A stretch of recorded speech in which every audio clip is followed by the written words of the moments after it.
Okay, so for the rest of the 2.4 video where we're talking about revenue and marginal revenue, first we need to figure out how do you figure out what the revenue is. So if you have a demand function, then revenue is going to be X, it's going to be X times your demand function, which is D of X, or X times P.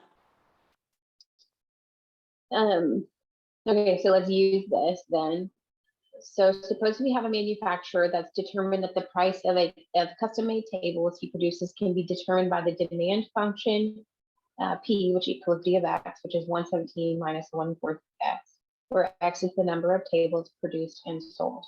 To find the revenue, so the first thing we want to do is find the revenue function here. So R of X is going to be X times P, or X times D of X. So X times the demand. So we have X times 117 minus 1/4 X. And then I'm going to go ahead and simplify that. So 117 minus 1/4 X squared. The next question is to determine the marginal revenue. When I see marginal, this should tell me take a derivative. So R prime of X, go back up to this revenue function and take the derivative. So for that first bit, the derivative of 117x is 117, because that x is to the first power, exponent down front decreases by 1, power rule. And then the 1/4 x squared, the exponent's going to go down front, so that would make that 2 over 4, or 1/2, and then decrease it by 1, so the 2 becomes a 1. All right, so that's R prime of X. Now the rest of this says when 16 tables are produced. So R prime of 16 will be 117 minus 1/2 times 16. 117 minus 8 is 109. This is dollars per table. So the way to interpret this here is that the cost, the cost of producing one more table. Actually, let's not talk about cost, but the revenue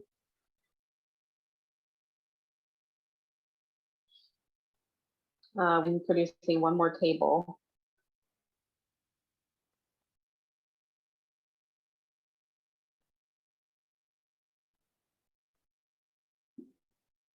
will increase by $109, approximately $109.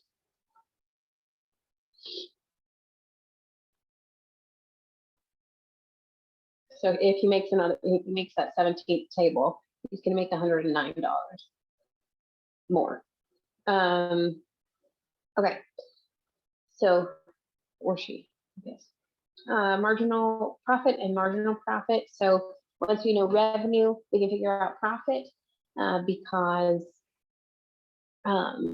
we can do revenue minus cost, and that will give us the profit. So I'd be interested to know how much actual profit you make from making another table if the revenue only increases by $109. So a manufacturer has determined that, we're not going to use that example though. A manufacturer has determined that the revenue from a sale of X cordless telephones is given by R of X equals 94X minus 0.03X squared dollars. The cost of producing X telephones is given by that function. The profit function, we need to figure that out. So the profit is revenue minus cost. So we're looking at 94X minus 0.03X squared minus this whole function. Be careful with parentheses here. So 10,800 plus 34X. Distribute that minus sign and simplify. And, oh, there's nothing to simplify. So we have 94X. Yeah, what is 94X minus 34? 60X. 94X minus 0.03X squared minus 10,800 minus 34X. Then that would be 64X minus 0.03X squared minus 10,800. So find P of 20, P of 40, and P of 60. You are just going to plug those in with a calculator. I'm going to tell you what the answers are. P of 20, P of 40, P of 60. P of 20 is negative 9,612. So the profit of producing 20 cordless telephones is negative $9,612. The profit of producing 40 telephones is negative $8,448. We're getting closer to making an actual profit, but not really.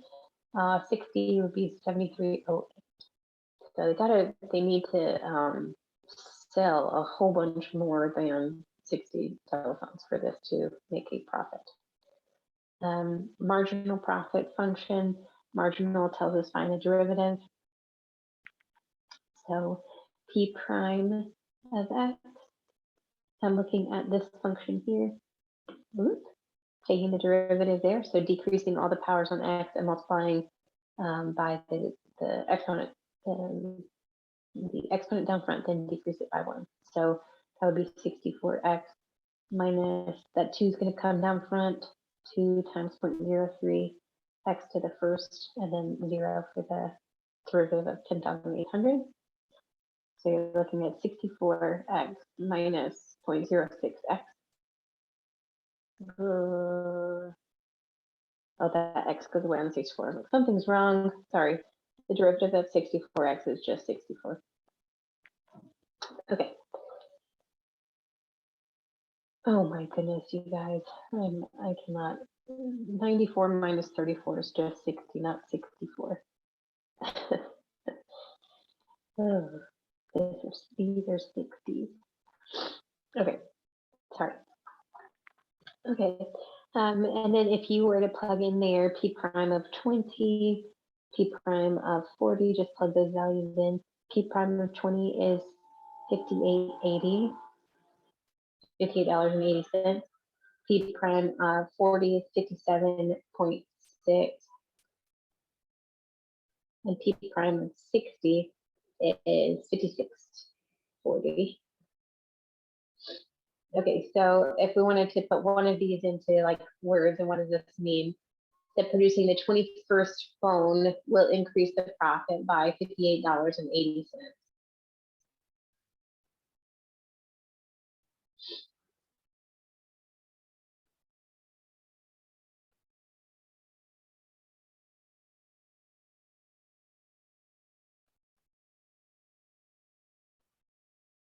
Okay, I was making sure that makes sense. Yes, producing the 21st phone will increase the profit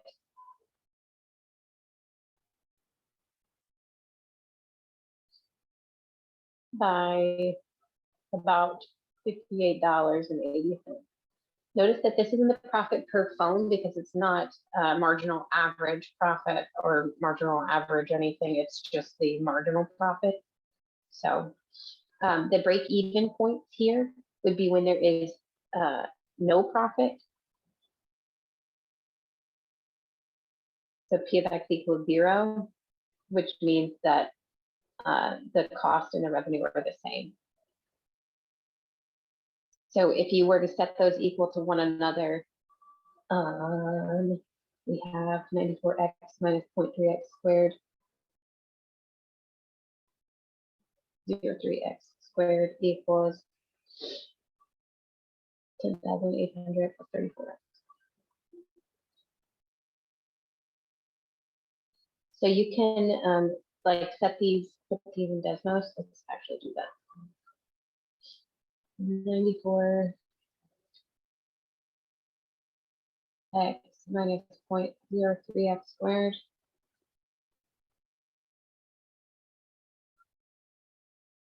And then we have 10,800 plus 34.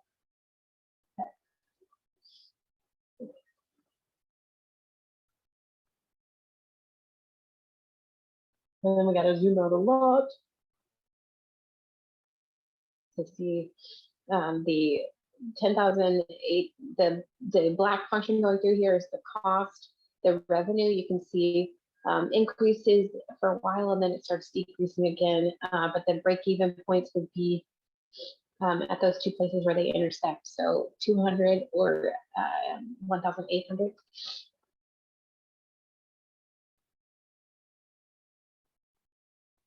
That's in Desmos, y'all can do that. Another way to do this would be to, sorry, let me write it down. X equals 200 and 1,800. Another way to do this would be to move all the stuff to one side. So you would have negative 0.03 x squared minus or plus 60x. If I move the 34 over. So subtract 34 from both sides, 34x, and then subtract that, the 10,800 from both sides, and that equals 0. And so just then look at that function. You can do that with the quadratic formula, find the zeros of that, or you can graph it. Negative 0.03 x squared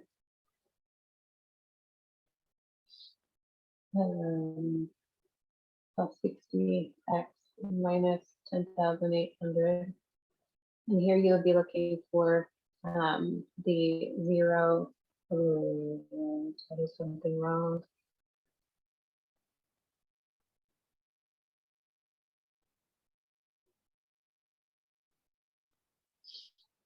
Negative 0.03 x squared.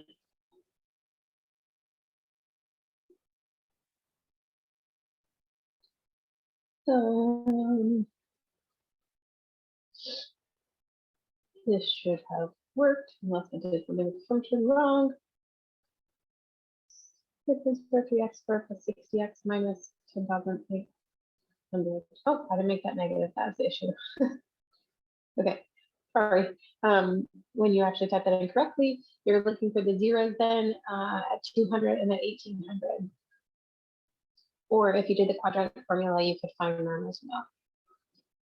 So those are your break-even points when you're producing 200 or 1,800 units. All right.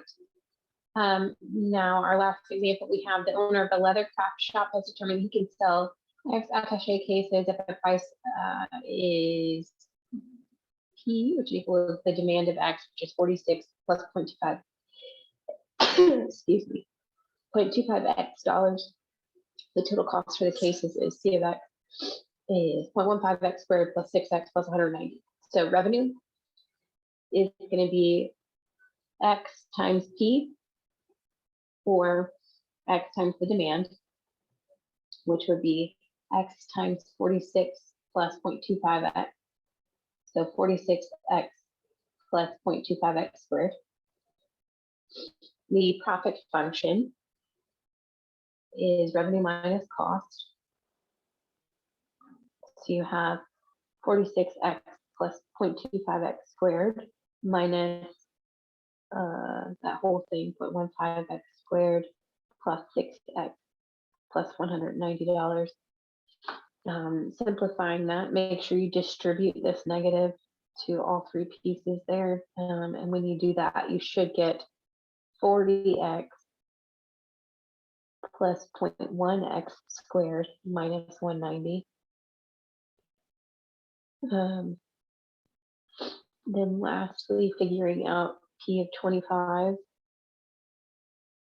P of 30, and P of 40.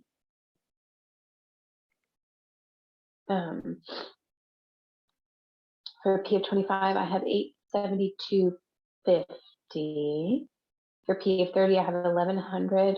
And P of 40, I have 1,750. And what these things mean is that, like this one, producing 25 cases will give a total profit of 872.50.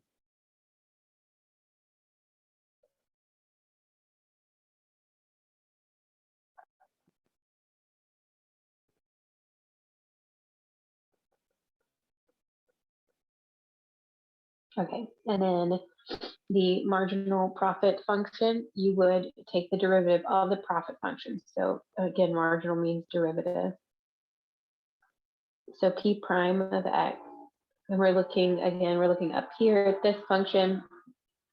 So we have 40 plus 2 times 0.1 times x plus 0. So 40 plus 0.2x.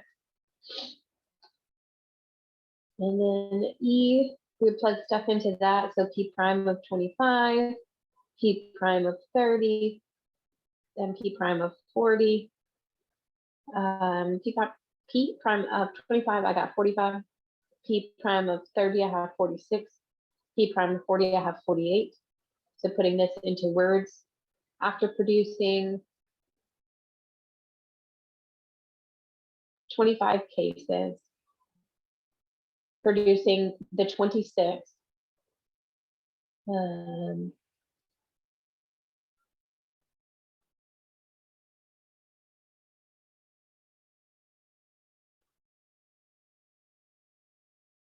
will increase the profit by about $45.